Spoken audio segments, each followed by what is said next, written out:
집권 1년 차에 대통령과 싸우겠다 결심했을 때 그 마음이 무엇인 줄 아십니까? 검사의 칼이 얼마나 담금질되었는지 모르겠지만은 그 칼만으로는 세상을 다스릴 수 없다는 것을 보여주기 위해 가지고 이렇게 용기 있게 나섰다.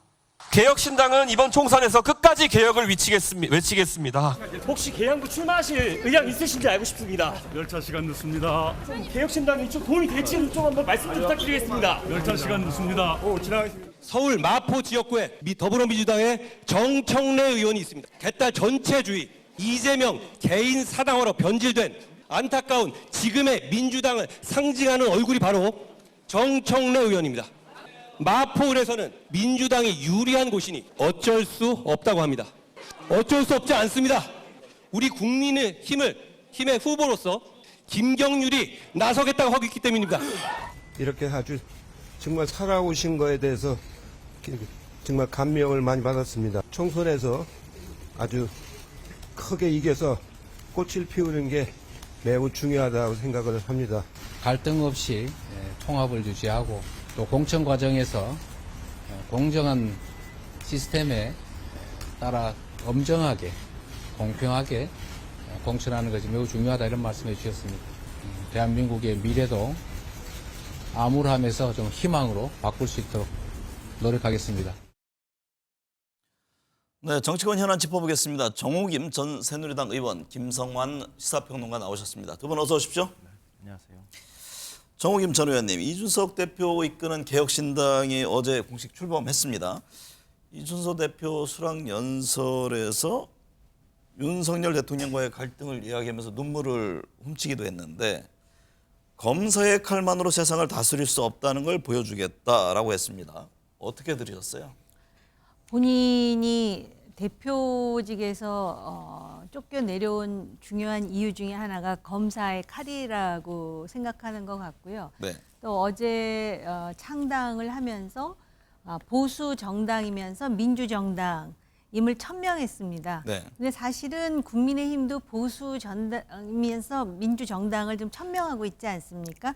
그래서 그것이 뜻하는 그런 상징성이 있다라고 생각을 하고요.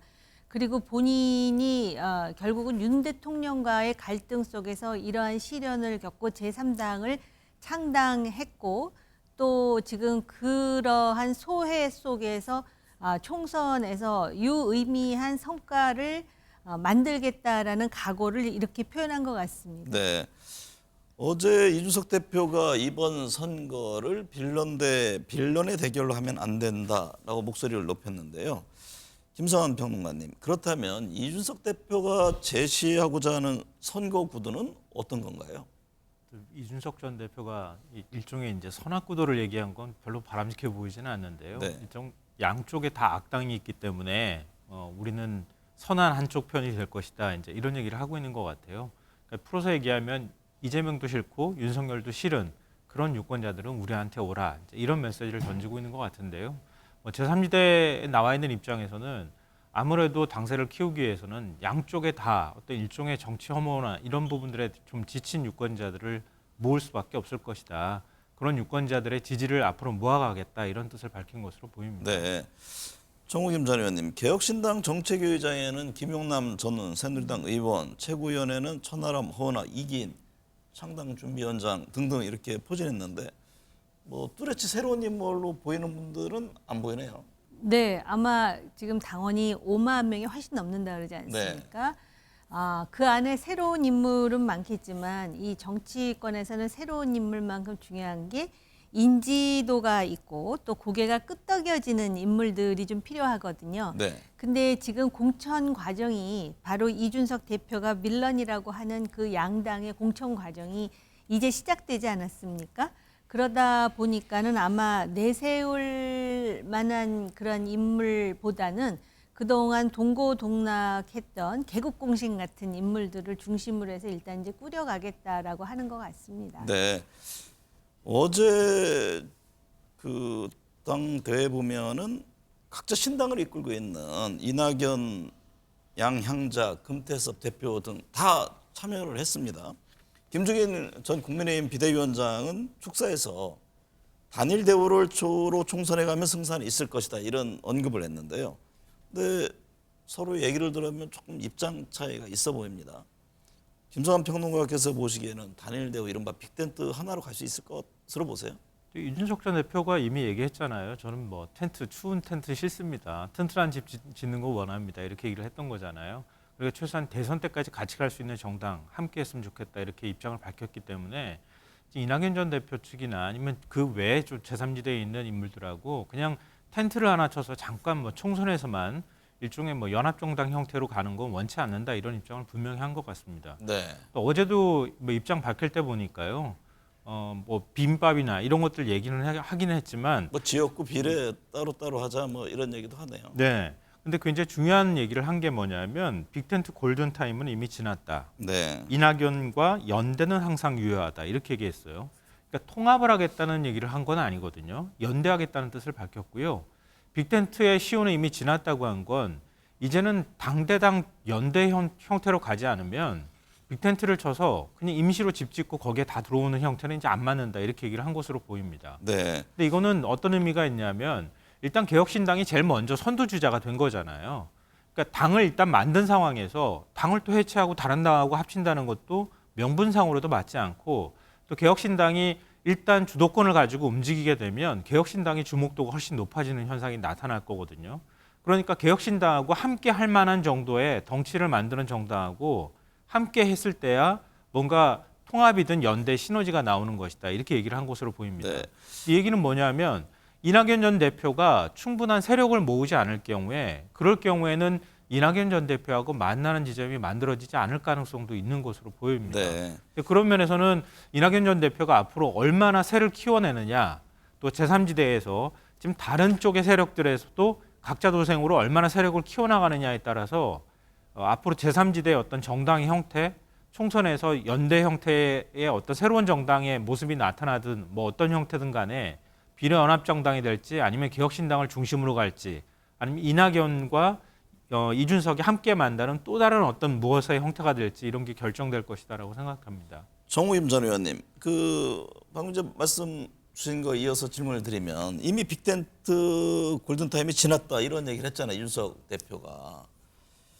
그러면서 연대는 유효하다 얘기를 했거든요. 그러면 뭐 빅텐트에 대해서는 본인은 별 뜻이 없고 하려면 들어오든지 이런 의미의 주문입니까? 그 두 가지 의미가 있는 것 같아요. 골든타임이 이미 지나갔다라고 하는 거는 바로 말씀하신 그런 의미도 있을 수 있고요. 또 하나는 지금 이제 골든타임이 이미 지나가고 있는 상황이니까 빨리 통합하자라는 그런 어떤 그 동료 내지는 촉구일 수도 있다라고 생각을 하고요. 네. 어찌됐든 간에 설날 전에 무언가 가시적으로 지금 잘 되고 있다라는 모습을 언론과 유권자를 향해서 보여줘야 되는 상황이라 제 개인적인 상상력을 동원하자면 일단 양향자 의원 또 네. 금태섭 전 의원 같은 사람하고 1차적으로 먼저 결속이 된 다음에 아마 클라이막스는 바로 이준석 대표의 개혁신당 그리고 이낙연 전 대표가 어떤 역할을 하든 새로운 미래 있잖아요. 그래서 뭔가 이렇게 통합을 하는 그런 수순의 모습을 보여주지 않을까라고 생각을 하고 이 사람들이 누구보다도 잘 알고 있어요. 이렇게 하다가 유야무야 되면 이게 총선에 별로 좋은 영향을 끼치지 못한다는 걸 본인들이 더 잘 알고 있기 때문에 뭔가를 보여줘야 된다라는 그 공유 인식은 상당히 공유되고 있다고 생각을 해요. 제3지대 내에서 이낙연 전 대표를 향한 출마 압박도 계속되고 있습니다. 이미 이제 불출마하겠다 이런 의사를 밝혔는데 총선에서 성과를 거두기 위해서는 인지도가 높은 이낙연 전 대표가 좀 출마해야 된다 이런 목소리인데 어떻게 보세요? 한동훈 비대위원장 이번 총선 출마 안 하겠다 얘기했을 때 그때도 얘기가 나왔던 부분인데요. 네. 그러니까 뭔가 정치적 승부수를 거는 모습들을 보여줘서 그래서 진두지휘하는 모습이 나타날 때 그때 지지자들이 결속한다거나 이렇게 될 텐데 오히려 총선 출마를 하지 않을 경우에는 무책임해 보인다 이런 지적들이 그때도 있었거든요. 그러니까 이낙연 전 대표가 이번엔 출마 안 하겠다 이렇게 얘기하는 거 출마 안 하겠다고 해서 대선까지 안 가는 것도 아니란 말이에요. 네. 그러니까 이번 총선에 대선까지 가기도 전에 어찌됐든 정치적으로 이낙연이라는 정치인의 승부수를 걸어야지 되는 거죠. 네. 그러니까 그런 모습이 나타날 때 지지세가 규합될 수 있다 이렇게 보는 것 같아요. 그러니까 그 정도까지 안 간 상태에서 총선 불출마했다가 그냥 나중에 발을 한 발 슬쩍 빼버리면 그럼 같이 함께했던 세력들이 정말 진짜 낙동강 오리가 되는 모습이 나타날 수도 있거든요. 네. 그런 면에서 일정하게 이제 우려라든가 걱정들을 출마의 목소리로 분출하는 거 아닌가 그렇게 생각합니다. 이준석 대표는 이낙연 전 대표를 이재명 대표의 지역구인 인천 계양을 출마를 제안했고 미래연합에서는 호남 출마를 거듭 요구했는데 이 점은 어떻게 보세요? 그 대목에서 과거에 그 미래통합당인가요? 황교안 대표가 떠오르는데요. 그 당시에 총선이 4월이었으면 1월까지도 미래통합당이 괜찮았었어요. 근데 그때도 당내에서 종로 출마를 강력히 권하고 있었던 상황이었거든요. 그랬는데 미적하다가 타이밍을 놓쳐가지고 결국은 종로에 출마해서 본인도 패배하고 그 와중에 공천도 엉망이 돼갖고 본인의 정치적 미래가 굉장히 불투명해지는 상황을 낳았습니다. 네. 근데 지금 미래대연합에서도 그러고 이준석 대표도 그러고 이제 지역구에 출마하는 것이 3당 또는 제3지대를 위한 헌신이다라고 얘기하잖아요. 근데 제3지대를 위한 헌신인 것도 맞고요. 본인이 정말 마지막 그 정치인으로서의 투지를 불사르기 위해서는 그 목표가 무엇이든 나가는 게 필요해요. 네. 근데 단지 이렇게 이준석 대표가 지역구를 이렇게 꼭 찍어서 이렇게 말하는 거는 저는 예의가 아니라고 생각을 네. 하고요.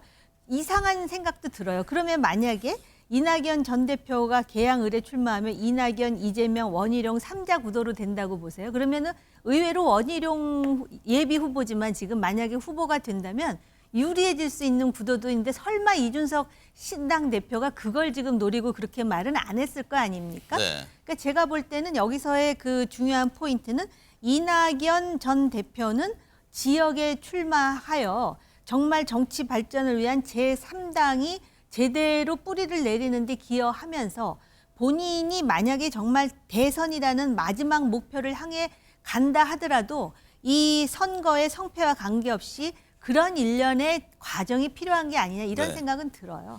근데 이건 굉장히 위험한 도박이 될 수 있다고 봐요. 그러니까 이낙연 전 대표 특히 호남이 지금 잘 안 움직이는 상황인데 네. 광주에 출마해서 살아서 돌아오라. 이거는 사지로 몰아넣는 거나 다름이 없는 것처럼 보일 수도 있거든요. 네. 물론 이제 제3지대에서 볼 때는 광주에서 유의미한 득표를 하고 진짜 국회의원의 당선 가능성을 높여주면 덩달아 다른 의원들에 대한 기대감도 높아지는 현상으로 이어질 가능성은 있지만 현재로서는 이낙연 전 대표는 별로 선택할 가능성이 없어 보인다. 네. 억지로 등 떠밀다가 나중에 가서 골든타임 다 지나고 난 다음에 출마 선언을 할 경우에는 결국 제3지대가 기대감이 사그라지는 현상으로 이어질 수도 있다. 이건 굉장히 위험한 선택이 될 거라고 생각합니다. 두 분께 제가 짧게 질문을 드리면 신당 출연은 국민의힘 민주당 어느 쪽에도 불리합니까? 지금 그게 모든 가능성이 열려 있는데 지금 말씀하신 거에 대해서 제가 짧게 반박도 하려고 그랬는데 이게 다 우리가 지금 정치 공학적인 생각으로 지금 얘기를 하는데 어떤 식으로 전개될지 아무도 모르고요. 이 3당의 실패와 성공의 열쇠는 누가 쥐고 있느냐? 바로 민주당과 국민의힘이 쥐고 있어요. 네. 그러니까 국민의힘과 민주당이 얼마만큼 그 권력을 내려놓느냐에 따라서 국민의힘에 유리할 수도 있고 민주당에 유리할 수도 있는 거지. 그러니까 지역을 좀 지금 이렇게 정해진 건 지역을 아니라는 좀 좁혀서 것이죠. 봐야 될 것 같아요. 예를 들면 수도권의 경우에는 어느 쪽이 더 불리할까요? 이거는 선거제하고 직접 관계가 되어 있는 문제라서요. 만약에 지금과 같은 준연동형에 이전 총선 때 했던 것처럼 30석 캡을 씌운다고 가정해서 제가 혼자 계산을 해봤어요. 네. 해보니까 민주당이 위성정당을 내놓지 않는다고 가정하고 그리고 제3지대 신당이 하나로 뭉쳐서 한 20% 정도의 지지율을 얻는다고 하면 뭐 원내 교섭단체 구성이 어느 정도 가능하겠다는 생각이 들더라고요. 네. 그럼 민주당은 최소한 10석 이상을 그냥 내놓을 각오를 하고 현재 그냥 이전에 총선에 있었던 선거제도를 유지해야 한다 이런 계산이 나오던데요. 물론 캡을 씌우지 않는다. 47석을 전체를 만약에 준연동형으로 간다 그러면 제3지대 정당이 훨씬 더 의석을 많이 가져갈 가능성은 있죠. 네. 그러니까 그런 면에서 선거제하고 민주당의 어떤 이해득실이 직접적으로 연결될 수밖에 없다 이렇게 생각하는데요. 그러니까 현재 민주당을 지지하거나 국민의힘을 지지하는 지지층은 어느 정도 한 30%대에서 결속이 돼 있다고 봐야 되거든요. 네. 근데 나머지 한 10에서 20% 사이가 어떻게 움직일 것이냐에 관한 문제인데 그건 제3지대 정당이 어느 정도 단일한 목소리를 내고 국민들한테 신뢰를 줄 수 있을 만큼 지향점을 보여주느냐, 가치를 보여주느냐에 따라서 좀 다를 거라고 생각합니다. 네. 한동훈 비대위원장 시스템 공천 공언했지만 원희룡 전 국토부 장관에 이어서 김경률 비대위원까지 이게 사실상 전략 공천으로 가는 것 아니냐 이런 얘기가 나오잖아요. 뭐 그 현장에서 또 열심히 표를 위해서 뛰었던 분들은 이런 불공정한 시스템 공천은 처음 본다 이런 또 비판까지 하네요. 아마 이기는 공천을 위해서 수도권에 상당한 전략이 필요하다라는 전제로 지금 상당히 그 미숙한 비대위원장으로서의 어떤 행태가 드러났다라고는 생각을 하는데요.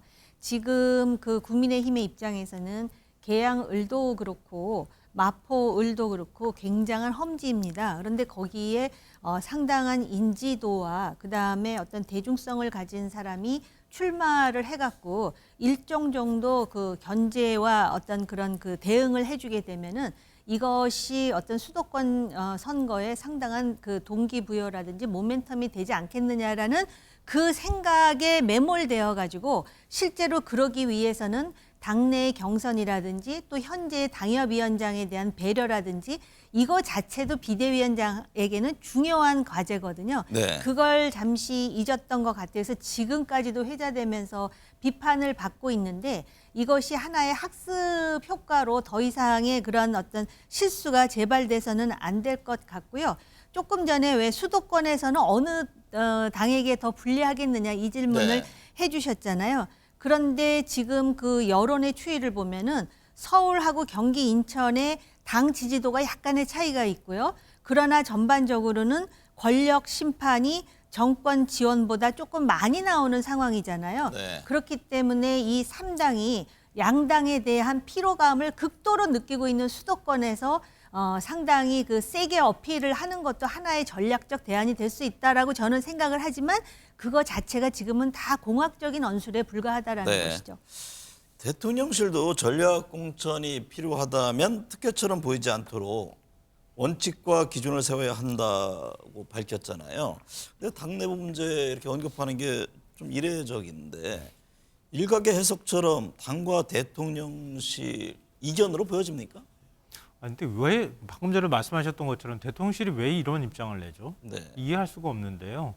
아니, 공관위가 구성돼 있고 공관위에서 공천 기준 발표하지 않았습니까? 이른바 시스템 공천하겠다, 뭐 윤심 공천 하지 않겠다고 하는 이런 얘기들을 지금 당에서 공개적으로 하고 있는데 김경률 뭐 비대위원 문제 가지고 뭐 전략 공천 논란이 있다고 해서 대통령실이 왜 입장을 내야 되는 거죠? 그러니까 오히려 거꾸로 말하면 대통령실이 우리가 그렇게 하고 있다는 걸 자꾸 들킬까 봐 걱정하는 거 아닌가 이런 네. 좀 의심을 받는 상황이 아닌가 그렇게 생각하고요. 저는 한동훈 비대위원장이 애초에 이제 정치 초보잖아요. 처음에 비대위원장 맡을 때도 여러 우려의 목소리가 제기가 됐는데 제일 큰 거는 수직적인 당정 관계 바꾸라. 그러니까 윤석열 대통령이 국정기조 바꿀 수 있는데 한동훈 비대위원장이 일정하게 역할해야 된다. 일종의 차별화해야 된다라는 게 첫 번째고요. 두 번째로는 이런 것처럼 지금과 같은 이런 문제들이 나타날 때 그런 걸 한동훈 비대위원장이 얼마나 막아줄 수 있을까 이게 제일 큰 관심사였는데 네. 지금 첫 번째로 제가 말씀드렸던 거는 전혀 차별화 지금 못하고 있는 상황이고 거기다가 지금 뭐 국민의힘 내부에서는 밤에 비대위원장이 뭐 조율하고 있다 이런 얘기까지 나오고 있는데 지금 후보들을 지금 조율하는 작업을 하고 있다는 소문이 지금 계속 돌고 있는 상황이란 말이에요. 근데 한동훈 비대위원장이 과연 그 역할을 제대로 하고 있느냐 이런 면에서 지금 의심받고 있다고 하는 거죠.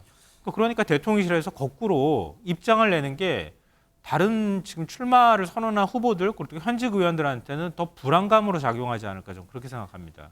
박근혜 전 대통령이 총선을 앞둔 다음 달 5일 대구에서 회고록 북 콘서트를 갖는다고 하는데요.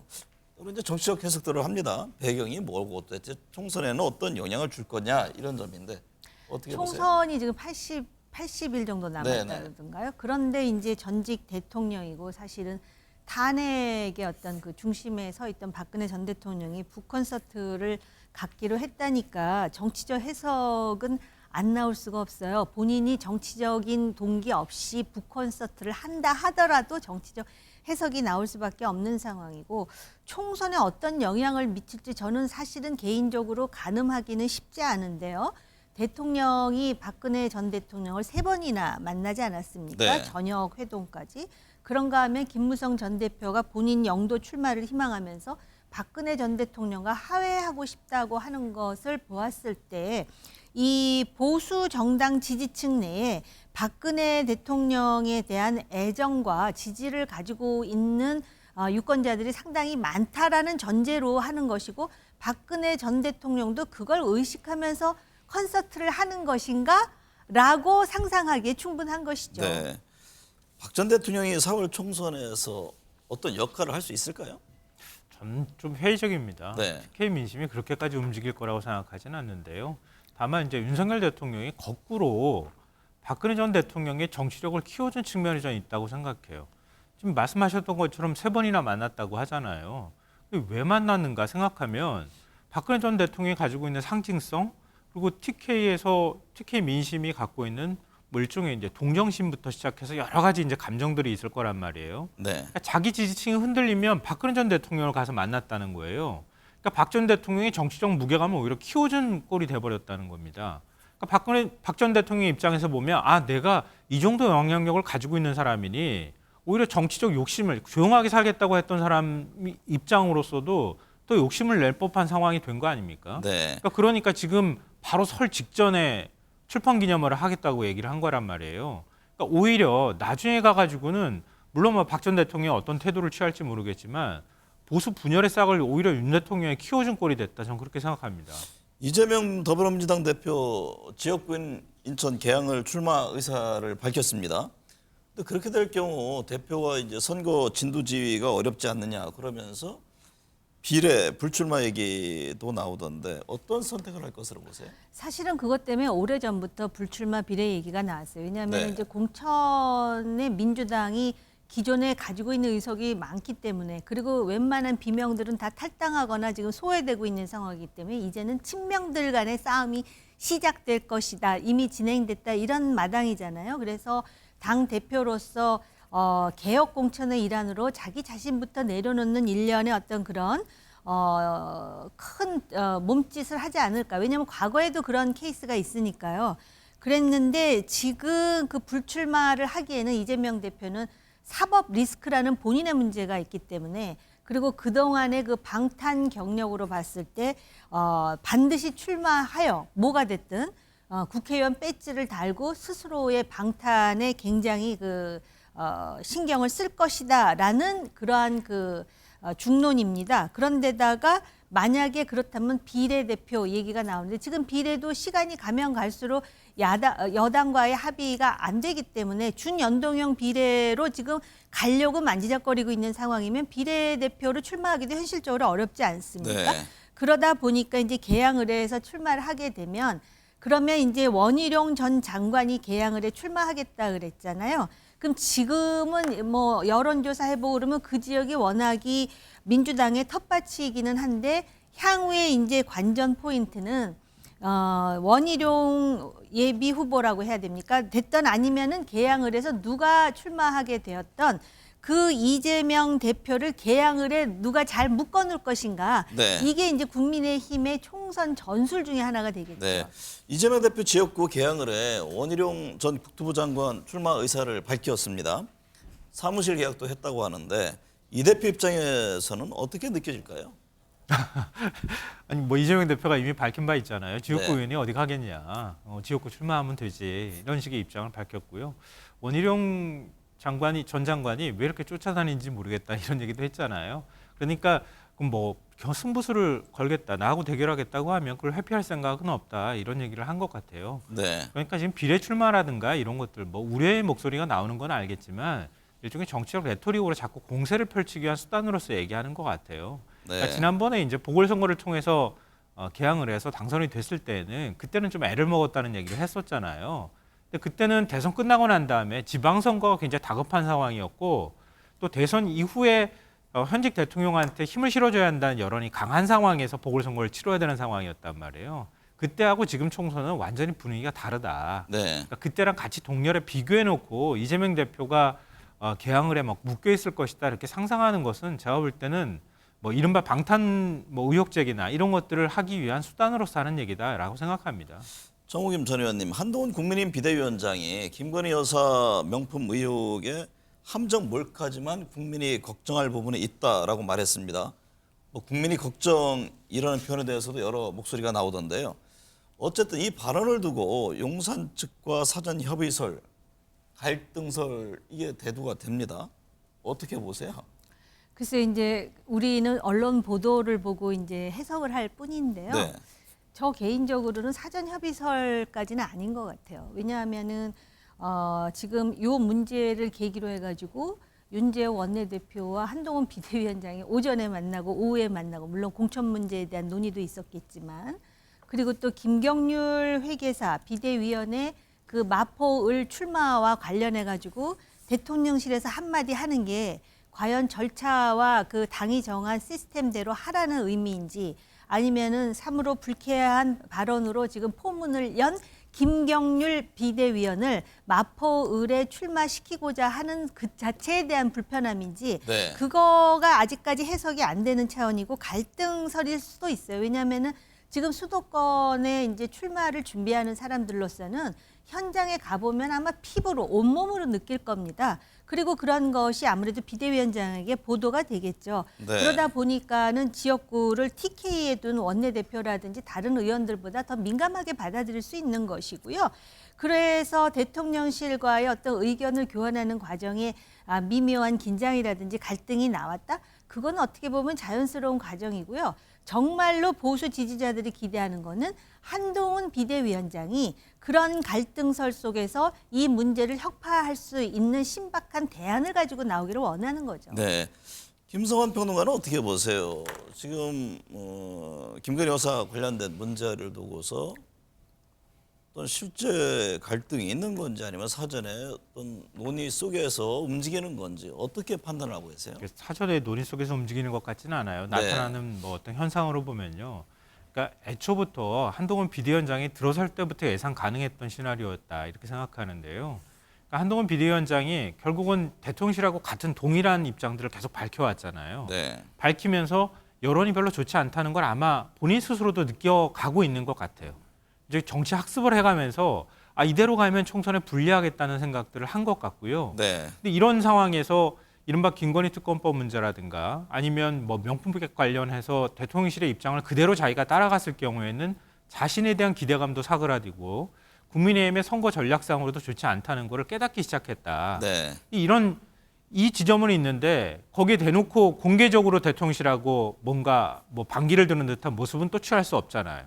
그러니까 어정쩡하게 지금 태도를 네. 보이고 있다는 거예요. 근데 앞으로 제가 볼 때는 이런 태도를 언제까지 유지할 것이냐, 그 쉽지 않다라고 네. 생각해요. 그러니까 한동훈 비대위원장이 대안을 내놓는다 하더라도 결국 대통령실에서 뭐 사과 입장 정도 나오는 거일 텐데 그거 가지고 국민들이 마음을 돌릴 거야? 저는 그 수준까지는 안 될 거라고 생각해요. 그러니까 네. 분명하게 당당하게 자신의 입장을 밝히는 게 필요하고 뭐 한동훈 비대위원장의 그동안의 국민적 인기가 모아지는 게 야당한테 따박따박 공격하는 거 아니었습니까? 그러니까 비겁한 태도를 보이면 안 된다 이렇게 생각합니다. 대통령이 참석한 행사장에서 강성의 진보당 의원이 경호원에게 입이 막힌 채 끌려나간 것을 두고 논란입니다. 이 사안은 어떻게 보셨어요? 그 상황이 이제 그 동영상으로 나온 부분을 가지고 이제 해석할 수밖에 없는 것이고 대통령에 대한 경호는 국가 안보에 굉장히 중요한 부분이에요. 경호의 준칙이라는 게 있을 것이고요. 또 국회의원도 물론 국회의원이 국민의 대표이긴 하나 의원으로서 지켜야 될 품격이라는 게 있습니다. 그런데 네. 여기에는 두 가지 중요한 편견이 작동한 것 같아요. 대통령의 지지율이 낮던 높던 또 대통령에 대해서 호불호가 있던 간에 대통령은 대한민국 행정의 수반입니다. 네. 그렇기 때문에 그 경호의 준칙뿐만 아니라 대통령에 대한 예의라는 게 있고요. 그다음에 이 진보당 의원이잖아요. 근데 진보당 계열의 정당이 과거에 우리가 생각할 수 있는 여러 가지 사건들이 있었어요. 최루탄이라든지 공중부양이라든지 국회 본회의장에서의 그 여러 가지 볼썽사나운 여러 가지 그 연출된 장면들이 있었어요. 그런 네. 것들 때문에 아마 경호처에서는 이게 굉장히 위태롭다라고 판단을 했을 것이고 네. 또 지금 야당을 중심으로 해서 대통령에 대해서 폭력 정권 운운하는데 이재명 대표가 정치 테러에 의해서 피습을 당한 피해자 정당이라고 하면서 그렇게 가볍게 말할 사안 아니에요. 그리고 또 이런 부분도 있습니다. 노무현 전 대통령의 장례식 때 말입니다. 당시 백원우 그 당시 의원이었나? 그 장례식에 참석한 이명박 대통령에 대해서 소리를 치고 뭐 그래가지고 입이 틀어 막힌 채 나간 적이 있었어요. 그래서 결국 기소까지 당했으나 이제 아마 무죄인가 뭐 이렇게 된 걸로 알고 있는데요. 그때 장례 집행위원장이 문재인 전 대통령이었습니다. 그런데 문재인 대통령이 이 얘기를 하더라고요. 자기도 아마 심정적으로는 백원우 전 의원과 같은 심정일지 모르지만 그래도 장례식에 참석한 대통령에 대한 예의가 아니다라는 입장으로 본인이 사과했어요. 네네. 이런 그 문화에 대해서 우리가 좀 깊이 인식할 필요가 있고요. 좀 길어졌지만 한마디 더 할게요. 또 오바마 대통령하고 비교하면서 오바마 대통령이 모 대학에서 강의할 때 학생이 그렇게 소리 질렀는데 끌려 나가는 걸 대통령이 막았다 그러더라고요. 그거는 굉장히 거리가 있었고요. 사실 우리 대통령도 그 자리에서 그런 어떤 포용이라는 듯이 여유를 좀 발휘했으면 어땠을까 하는 아쉬움은 있어요. 네, 그렇다고 알겠습니다. 해서 그 경호가 비판받을 일은 아닙니다. 김성환 평론가는 어떻게 보셨어요? 김영주 국회부의장은 입법부 국면에 대한 모독, 뭐 책임 있는 자세 이런 걸 촉구했는데요. 저희 대통령이 참석하는 행사장이잖아요. 대통령이 참석하는 행사장에 가보신 분들은 아실 거예요. 얼마나 사전에 검색을 철저하게 하는지. 무슨 이재명 대표 피습 문제하고 같이 비교를 합니까? 그러니까 그거하고는 비교 대상 자체가 안 되는 거고요. 현직 국회의원 신분입니다. 그 국회의원은 유권자들이 선택해 준 거예요. 선출직입니다.